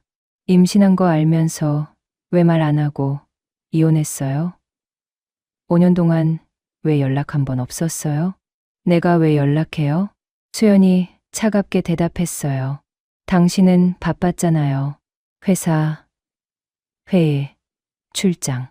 그게 당신 인생의 전부였잖아요. 나는 그 옆에 있는 장식품이었고. 승주는 아무 말도 하지 못했어요. 틀린 말이 아니었거든요. 임신 사실 알았을 때 말하려고 했어요. 근데 그날 밤에 당신이 뭐라고 했는지 알아요? 수연이 처음으로 승준을 똑바로 바라봤어요. 눈에 5년 동안 쌓인 감정이 담겨 있었습니다. 이혼하자고 했어요. 내가 말 꺼내기도 전에. 서로 이렇게 사느니 깔끔하게 정리하자고. 그래서 말 못했어요. 승주는 그때를 떠올렸어요. 5년 전 어느 날 밤, 피곤해 지쳐 집에 돌아와서 대뜸 이혼 얘기를 꺼냈던 기억이 났습니다. 그때 수연의 표정이 어땠는지는 기억나지 않았어요. 관심도 없었으니까요. 당신한테 말하면 뭐가 달라졌을까요? 아이 낳고 키우면서 행복한 가정을 꾸렸을까요? 아니잖아요. 수연의 목소리가 떨렸어요. 당신은 애가 생겨도 안 변했을 거예요. 그냥 돈만 대주고 육아는 남한테 맡기고 1년에 몇 번 얼굴이나 비추는 아버지가 됐겠죠. 난 그런 거 원하지 않았어요. 차라리 없는 아빠가 낫다고 생각했어요. 그래도 아이들 아버지잖아요. 알 권리가 있었어요. 권리요? 수연이 쓴웃음을 지었어요. 당신이 권리를 말해요? 결혼하고 3년 동안 나한테 관심 한 번 준 적 있어요? 내 생일이 언제인지 알아요? 결혼기념일에 뭐 했는지 기억해요? 내가 어떤 음식 좋아하는지, 무슨 색을 좋아하는지 하나라도 알아요? 승주는 대답할 수 없었어요. 기억나지 않았거든요. 난 혼자 아이 키우는 게 더 나았어요. 적어도 기대할 게 없으니까 실망도 없잖아요. 수연이 다시 고개를 돌렸어요. 창밖으로 햇살이 비치고 있었지만 병실 안 공기는 차갑기만 했습니다.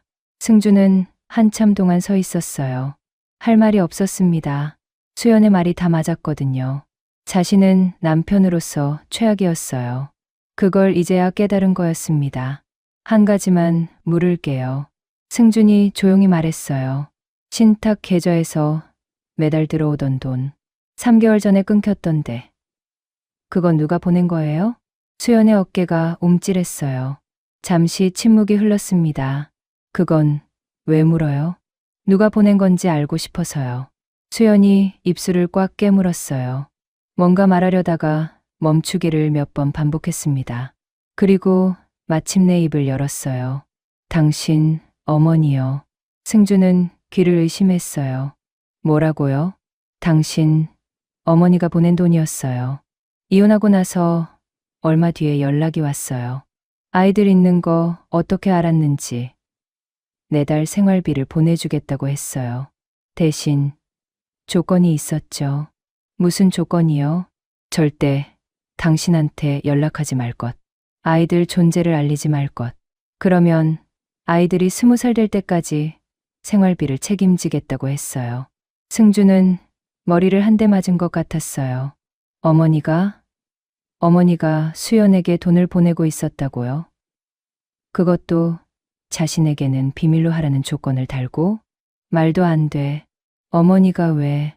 나도 몰라요. 처음에는 당신 어머니가 좋은 분인 줄 알았어요. 며느리한테 그렇게 차갑게 굴더니 막상 손주가 생기니까 마음이 바뀌었나 보다 생각했죠. 근데 아니었어요. 수연이 한숨을 쉬었어요. 조건이 하나 더 있었어요. 매달 아이들 사진을 보내라고 했어요. 아이들이 어떻게 자라는지 보고 싶다고. 그래서 꼬박꼬박 보냈죠. 그게 무슨 의미인지도 모르고. 그런데 3개월 전에 갑자기 연락이 끊겼어요. 돈도 안 들어오고 전화도 안 받고 문자를 보내도 답이 없었어요. 그래서 이렇게 된 거예요. 돈이 끊기니까 월세도 못 내고 애들 어린이집비도 밀리고 병원은 꿈도 못 꾸고. 수연이 쓴웃음을 지었어요. 웃기죠? 결국 당신네 집안 손바닥 위에서 놀아난 거예요. 나도 아이들도. 승주는 아무 말도 할 수 없었어요. 머릿속이 복잡하게 돌아갔습니다. 어머니가 왜 그런 짓을 했을까요? 왜 자신에게 숨겼을까요? 그리고 왜 갑자기 돈을 끄는 걸까요? 나가요. 수연이 지친 목소리로 말했어요. 더 이상 할 말 없어요. 아이들은 내가 낳으면 데려갈 거니까 그때까지만 돌봐줘요. 그 후에는 당신 인생에서 우리 지워도 돼요. 5년 동안 그랬던 것처럼. 승주는 돌아서서 문을 향해 걸어갔어요. 문고리에 손을 올리고 잠시 멈췄습니다. 수연의 등이 보였어요. 지쳐있고 상처받았고 그래도 아이들을 지키려고 버텨온 여자의 등이었습니다. 미안해요. 그 한마디를 남기고 병실을 나왔어요. 복도 벽에 등을 기대고 잠시 숨을 골랐습니다. 눈앞이 아득했어요. 눈시울이 뜨거워졌습니다. 복도 끝 화장실로 걸어가서 세면대에 손을 짚고 거울을 봤어요. 지친 얼굴이 비쳤습니다. 가장 가까운 사람이 가장 큰 비밀을 숨기고 있었습니다. 어머니가 5년 동안 이 모든 걸 알면서 자신에게 숨겼어요. 왜? 뭘 위해서? 승주는 주먹을 꽉 쥐었어요. 진실은 이제 막 모습을 드러내기 시작했습니다. 복도 저쪽에서 아이들이 걱정스러운 눈으로 이쪽을 바라보고 있었어요. 승주는 억지로 표정을 가다듬고 아이들에게 다가갔습니다. 엄마, 괜찮아요? 민지가 물었어요. 승주는 고개를 끄덕였습니다. 응. 엄마 많이 좋아졌어. 조금 쉬어야 하니까 나중에 다시 오자. 아이들의 손을 잡고 병원을 나서면서 승준의 머릿속은 복잡하게 돌아가고 있었어요. 어머니에게 직접 물어봐야 했습니다.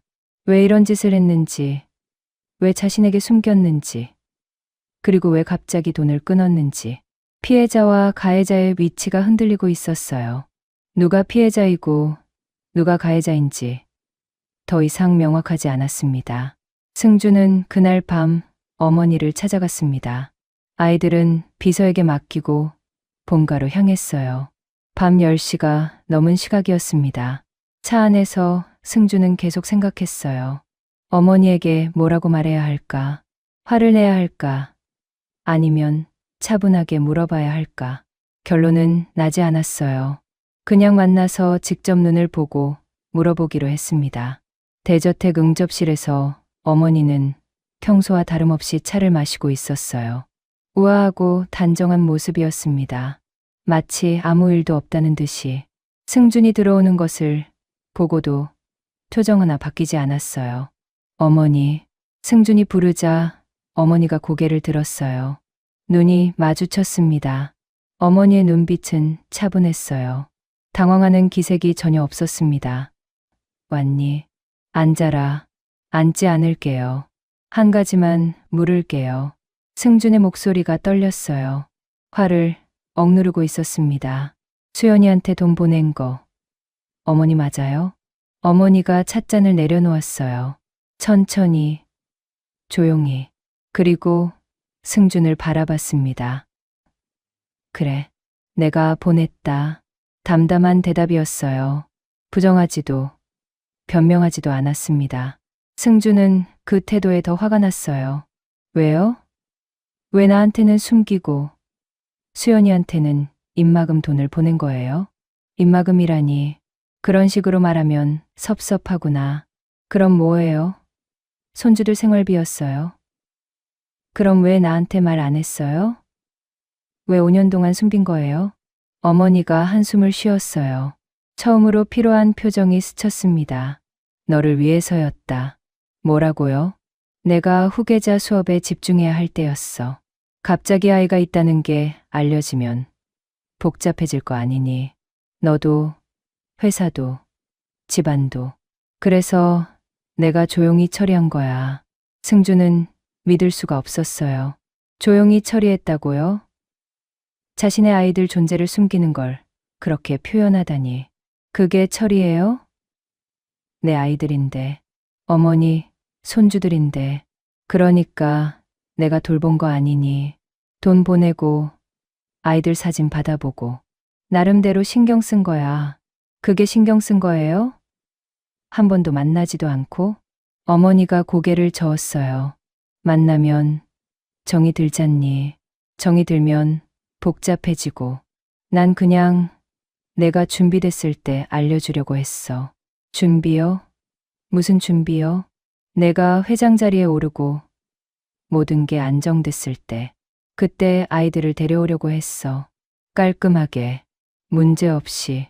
승주는 어이가 없어서 웃음이 나왔어요. 웃음인지 울음인지 모를 소리가 터져 나왔습니다. 그래서 3개월 전에 왜 돈을 끄는 거예요? 계획대로라면 계속 보내야 하는 거 아니에요? 어머니의 표정이 굳어졌어요. 처음으로 당황하는 기색이 보였습니다. 그건 왜요? 말해봐요. 어머니가 잠시 침묵했어요. 그리고 무거운 한숨을 내쉬었습니다. 내 아버지가 알게 됐어. 승주는 숨이 멎는 것 같았어요. 아버지가요? 내 통장, 내역을 확인했나 봐.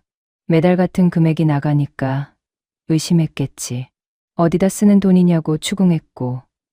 처음에는 둘러댔는데 결국 다 털어놨어. 그래서요? 당장 끊으라고 했어. 그 여자한테 돈 보내는 거 용납 못한다고. 집안 망신이라고. 만약 계속 보내면 나를 내쫓겠다고 했어. 어머니의 목소리가 떨렸어요. 눈가가 붉어졌습니다. 처음으로 약한 모습이 보였어요. 난 선택해야 했어. 50년 넘게 살아온 이 집에서 쫓겨나느냐, 아니면 돈을 끊느냐. 그래서 끊었어. 미안하지만 어쩔 수 없었어. 승주는 아무 말도 하지 못했어요. 어머니도 아버지도 모두 자신에게 거짓말을 하고 있었습니다. 5년 동안 가족이라는 이름 아래서 결국 다 알면서 숨긴 거잖아요. 어머니도 아버지도 내 아이들이 어떻게 되든 상관없었던 거잖아요. 그게 아니라 수연이가 쓰러진 거 알아요? 돈 끊기고 석 달 버티다가 몸이 망가져서 응급실에 실려갔어요. 조금만 늦었으면 죽을 뻔했어요. 어머니의 얼굴이 창백해졌어요. 그건 몰랐어. 난 정말 몰랐으면 됐어요? 어머니가 돈 끄는 게 원인이에요. 그거 알아요? 승준의 목소리가 높아졌어요. 평생 어머니에게 소리친 적 없었는데 오늘은 참을 수가 없었습니다. 그때 응접실 문이 열렸어요. 아버지가 들어왔습니다. 표정이 험악했어요. 고함 소리를 듣고 온 게 분명했습니다. 뭐야? 무슨 소리가 이렇게 크냐? 밤중에 뭔 난리야? 아버지. 승준이 아버지를 바라봤어요. 눈빛이 차가워졌습니다. 어머니만 원망할 게 아니었어요. 아버지도 공범이었습니다. 아버지도 알고 있었죠? 내 아이들 있는 거. 어머니한테 다 듣고도 나한테는 숨긴 거죠? 아니, 어머니한테 돈 끊으라고 협박까지 했잖아요. 아버지가 코웃음을 쳤어요. 알았으면 어쨌을 건데. 그 여자 다시 데려왔을 거야? 이혼한 여자애들 데리고 후계자 노릇할 수 있을 것 같아? 그건 내가 결정할 일이에요. 내가 결정해. 웃기지 마. 너는 성진그룹 후계자야. 내 결정이 회사에 어떤 영향을 미치는지 알아? 아버지가 다가왔어요. 눈이 마주쳤습니다. 지금이라도 늦지 않았어. 그 여자 입막음 해. 돈 얼마든지 줄 테니까 아이들 데리고 조용히 살라고 해. 내 인생에서 빼. 못해요. 뭐, 제 아이들이에요. 뺄 수 없어요. 아버지의 얼굴이 붉어졌어요. 지금 나한테 대드는 거야? 대드는 게 아니라 제 의견을 말하는 거예요. 전 아이들 포기 안 해요. 제가 5년 동안 몰랐던 건 어머니, 아버지가 숨겼기 때문이에요. 그 책임은 안 지실 거예요? 책임? 우리가 뭔 책임이 있어? 그 여자가 말 안 한 거잖아. 어머니가 조건을 걸었잖아요. 나한테 말하지 말라고. 그게 입막음 아니면 뭐예요? 아버지가 한 발 다가왔어요. 목소리가 낮아졌습니다. 화가 극에 달했을 때 나오는 톤이었어요. 그럼 각오해. 후계자 자리 내려놓을 각오. 그렇게까지 하실 거예요? 해야 되면 한다. 회사에 해가 되는 건 용납 못해. 승주는 아버지를 똑바로 바라봤어요. 평생 두려워했던 사람이었습니다. 한 번도 맞서 본 적 없었어요. 하지만 지금은 달랐습니다. 하세요. 뭐, 후계자 자리 내려놓으라면 내려놓을게요. 그래도 아이들은 안 포기해요. 방 안에 침묵이 흘렀어요. 어머니가 숨을 삼키는 소리가 들렸습니다. 아버지의 표정이 일그러졌어요. 미쳤구나. 완전히 미쳤어. 아버지가 돌아서서 나갔어요. 문이 쾅 닫혔습니다. 집 전체가 흔들리는 것 같았어요. 어머니가 승준에게 다가왔습니다. 손을 잡으려 했지만 승준은 피했어요. 승준아, 아버지 말 너무 심각하게 받아들이지 마. 화가 나서 그러시는 거야. 시간이 지나면 풀리실 거야. 아니요, 저도 진심이에요. 승준이 어머니를 바라봤어요. 평생 순종적인 아들이었습니다. 어머니 말이라면 뭐든 따랐어요. 하지만 오늘은 달랐습니다. 이번엔 도망치지 않을 거예요. 5년 동안 몰랐던 건 제 잘못이 아니에요. 어머니가, 아버지가 숨겼으니까요. 하지만 이제 알았으니까 외면하면 그건 제 잘못이에요. 그건 못해요. 어머니가 입술을 깨물었어요. 뭔가 말하려다가 결국 입을 다물었습니다. 승준은 돌아서서 응접실을 나왔어요. 밤 공기가 차가웠습니다. 하지만 마음은 오히려 가벼워진 것 같았어요. 차에 올라타면서 휴대폰을 확인했습니다. 비서에게서 온 문자가 있었어요. 아이들이 잘 자고 있다는 내용이었습니다. 승준은 문자를 읽으며 작게 웃었어요. 민수와 민지, 이제 겨우 며칠 함께 했을 뿐인데 그 아이들 생각만 하면 마음이 따뜻해졌습니다. 후계자 자리를 잃을 수도 있어요. 아버지에게 버림받을 수도 있습니다. 평생 쌓아온 것들이 무너질 수도 있어요. 하지만 그래도 괜찮았습니다. 돈과 권력보다 중요한 게 있다는 걸 이제야 알게 됐으니까요. 선택은 끝났습니다. 계산이 아닌 마음으로 한 선택이었어요. 이제 남은 건 그 선택을 지켜내는 것뿐이었습니다. 석 달이 지났습니다. 계절이 바뀌었어요. 그 사이 많은 것이 변했습니다. 하지만 모든 것이 해결된 건 아니었어요. 여전히 풀어야 할 문제들이 남아 있었습니다. 수연은 퇴원했어요. 건강이 많이 회복됐지만 아직 무리하면 안 되는 상태였습니다. 의사는 당분간 쉬면서 요양하라고 했어요. 승준은 수연을 위해 작은 아파트를 구해줬습니다. 병원 근처, 아이들, 어린이집과 가까운 곳으로요. 수연이 처음에는 거절했어요. 필요 없어요. 제가 알아서 할게요. 하지만 승준은 물러서지 않았습니다. 아이들 생각해서라도 받아요. 지금 몸 상태로 일하면서 월세 감당하기 힘들잖아요. 결국 수연은 받아들였어요. 고맙다는 말은 하지 않았지만 눈빛으로 알 수 있었습니다. 둘 사이는 여전히 어색했어요. 5년간의 공백과 상처가 쉽게 메워지지 않았거든요. 하지만 적어도 서로를 미워하지는 않았습니다. 아이들 앞에서는 웃는 얼굴을 보여주려고 노력했어요. 승준과 아버지의 관계는 냉랭해졌습니다. 아버지는 정말로 후계자 자리를 빼앗겠다고 협박했어요. 이사회에서 승준을 몰아내려는 움직임도 있었습니다. 몇몇 임원들이 아버지 편에 섰고 회사 안에서 파벌이 갈라졌어요. 하지만 승준은 흔들리지 않았습니다. 회사 일도 소홀히 하지 않으면서 아이들도 돌봤어요. 새벽에 일어나 아이들 아침을 챙기고 출근해서 밤늦게까지 일하고 퇴근하면 아이들과 시간을 보냈습니다. 잠은 4~5시간밖에 못 잤어요. 쉽지 않았지만 해내고 있었습니다. 어머니는 가끔 연락을 해왔어요. 미안하다는 말, 손주들을 보고 싶다는 말.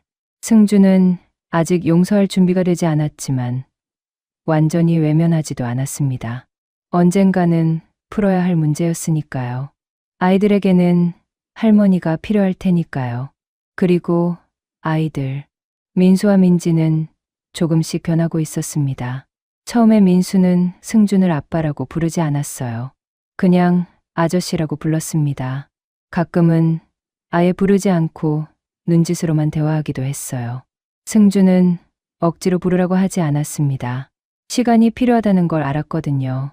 5년 동안 없던 아빠가 갑자기 나타났는데 바로 받아들이기 어려운 게 당연했어요. 승준은 그저 곁에 있으려고 노력했습니다. 아침에 일어나면 아이들 밥을 차려주고 어린이집에 데려다주고 저녁에는 같이 밥을 먹었어요.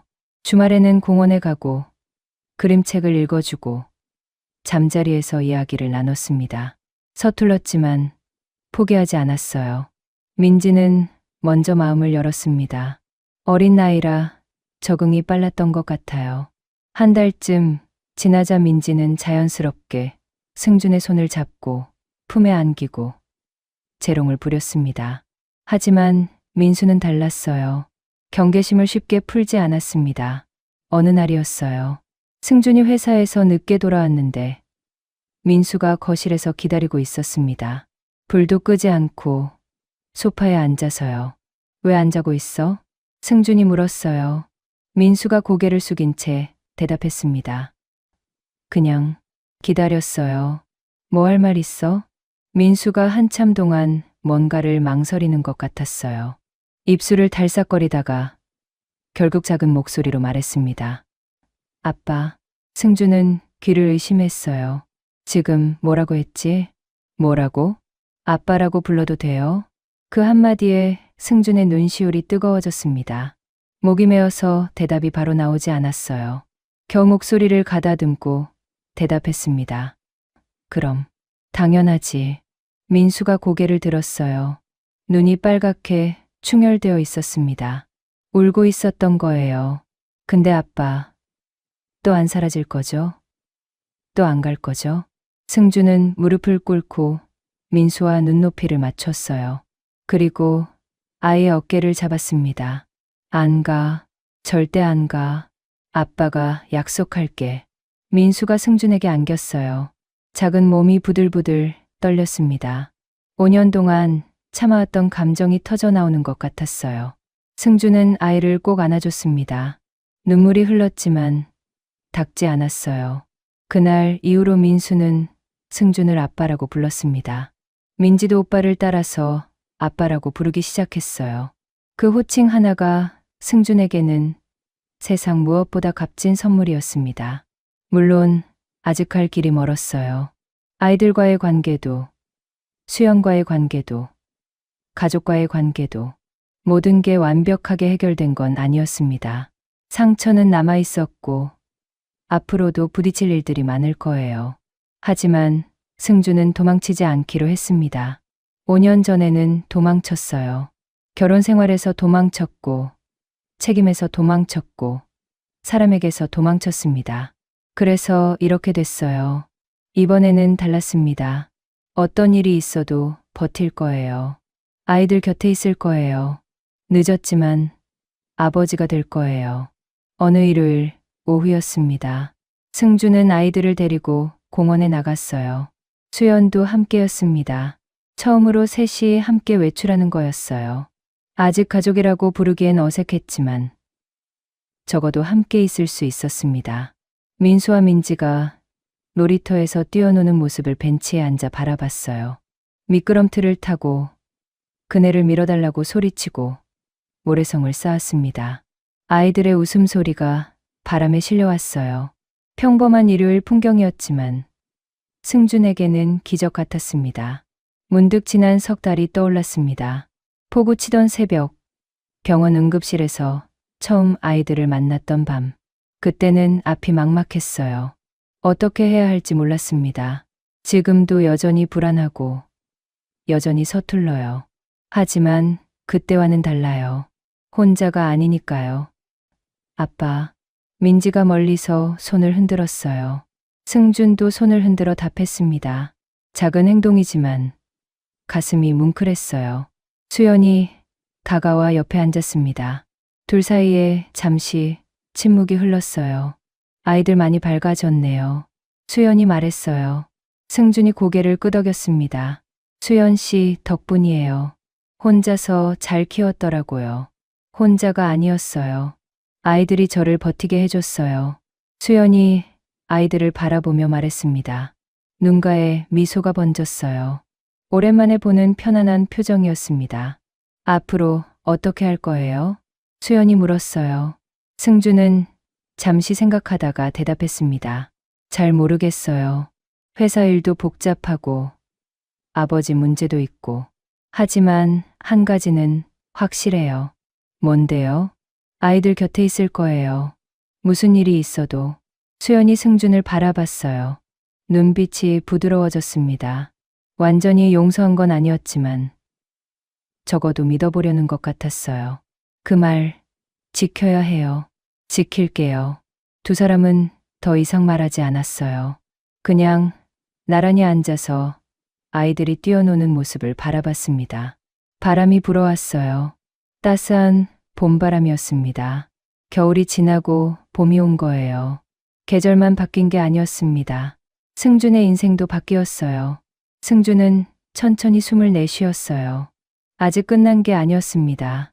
아버지와의 갈등도 해결해야 하고, 회사 문제도 정리해야 해요.